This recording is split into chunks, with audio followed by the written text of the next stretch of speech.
Okay, just time for a quick explanation about the week.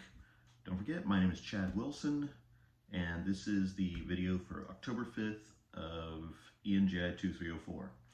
So for today, you're reading about proposals, and although you're not going to be writing a proposal for this class, you will have to for your future classes.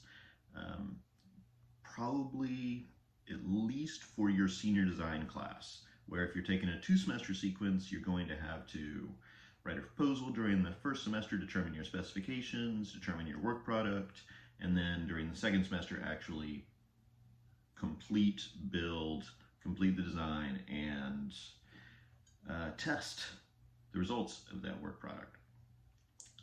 So for proposals, a couple things I want you to keep in mind. They follow a similar format, but it's a proposal. The work has not been done yet, so it should use the future tense. This project will do this.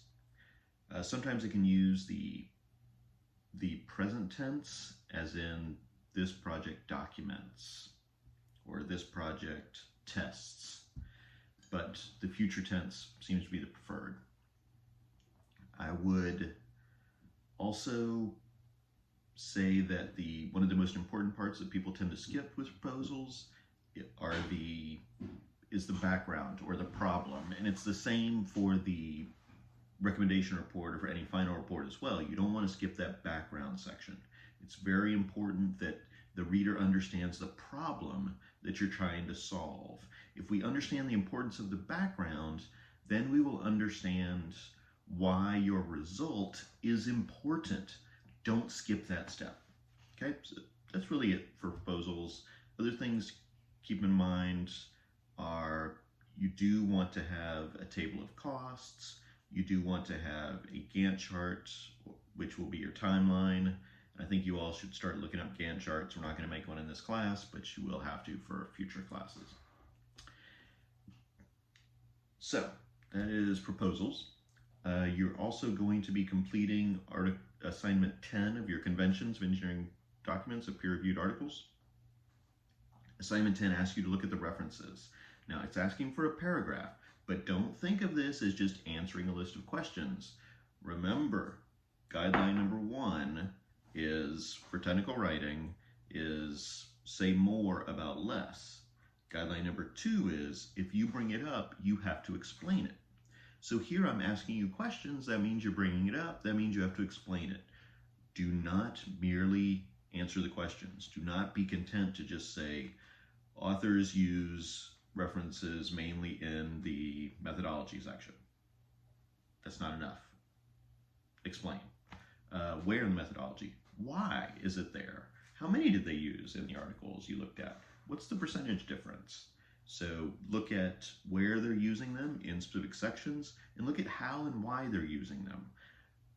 The idea is for you to be able to give advice to someone. How do engineers or how do scientists use references in the work that they actually produce? Do they introduce the authors of the pieces? Do they put the references in brackets? Do they put them in parentheses? Do they, if they don't use the author's names, do they use quotes? Do they paraphrase the information, or is it really just summary? Can you have multiple citations in one sentence? Why? How? You need to explain all those things. Okay, I really want you to see you analyzing how they're doing this, and that way you can know for your for your documents how you should do it, because engineering is conventional. There are conventions. You need to follow those conventions, and part of what it means to be an engineer is to look like an engineer, which is to follow the conventions that engineers follow. It shows that you're a part of the group. So that's about references. That's assignment 10, which is due on Wednesday. And then for Friday, you're going to read the chapter in Finkelstein on grammar and punctuation. This is very important. This class is not teaching you about grammar. It's more like trial by fire. I expect you to already know the rules of grammar, the rules of punctuation. You're now applying them. If you don't apply them correctly, I'm going to take off. I'm going to tell you, and you've got to figure out how to correct your mistakes.